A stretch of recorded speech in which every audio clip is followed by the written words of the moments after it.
Traffic lights. Fucking traffic lights. Come on!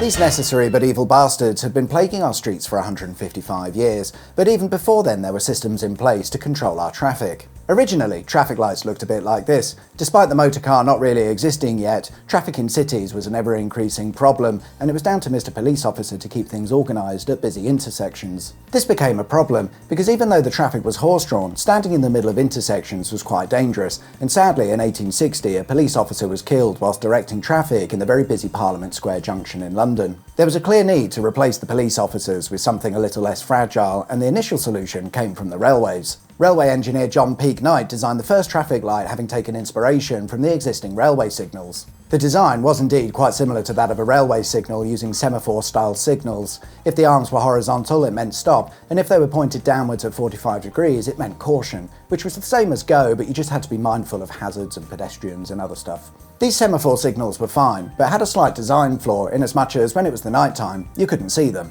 Mr. Knight thought about that though and installed red and green gas-powered lamps on the top. Some sources suggest that the initial design was to simply have just the gas-powered lamps and no semaphore signals, but it turns out the gas-powered lamps are very difficult to see in the daytime, so the semaphore signals were added in solution to that. Whichever way round it was, the design was finalised and soon installed at Parliament Square in London on December the 9th, 1868. And things went okay.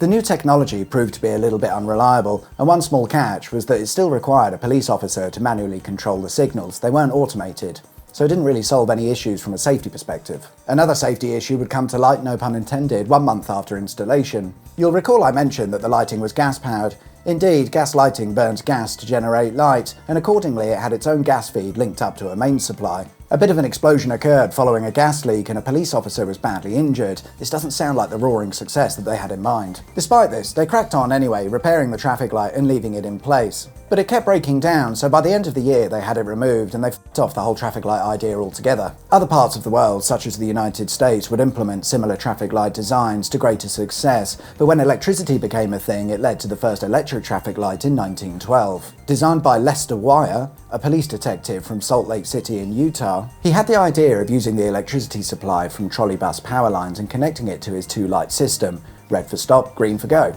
It was installed on the corner of East 105th Street and Euclid Avenue in Cleveland, Ohio. They were certainly better and more reliable than the gas-powered lamps that they had before, but they still had the same flaw: they were manually controlled by a person. In the case of Wire's traffic lights, this could be done from a booth at the side of the road, but you still had to pay a person to sit there all day. 8 years later, in 1920, the first automated traffic light system would be introduced on Broadway in Los Angeles. They still use semaphore signals and red and green lights like the previous traffic lights, although these had the addition of a warning bell that would sound for 5 seconds in advance of the signals changing. And the main benefit is that it didn't require a person to operate them.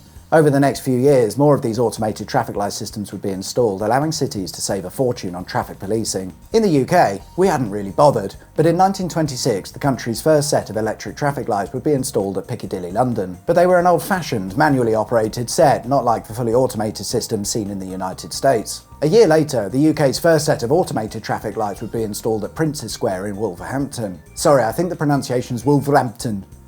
Is that right? Initially, it was set up as a year-long experiment, but following its success, they became a permanent feature. However, these lights had a new design featuring an amber light which would replace the warning bell seen on previous systems. And interestingly, the traffic lights were suspended on cables in a similar way to how it was done in the United States. The design of traffic lights would vary over the next few decades, but the principles remained the same, utilising analog timers to control when the signals changed. In the 1950s, computer and digital technology would become more widespread, and this would change the way traffic lights worked forever. It's back to the United States again because they were the first to install a computerized traffic light system in 1952. The new system would utilize pressure sensors in the road which would tell the computers if a car was waiting, and there were also systems in place to work out how many cars were waiting in line. With this information, it would control the traffic lights to what best suited the situation rather than on regular timed intervals. Today, our traffic lights are more sophisticated than ever, with entire cities' worth of traffic being directed and controlled by vast computer networks and systems. With over 6,000 sets of traffic lights in London alone, and that figure increasing year on year, the next time you're sat waiting at traffic lights, you at least now know who's responsible.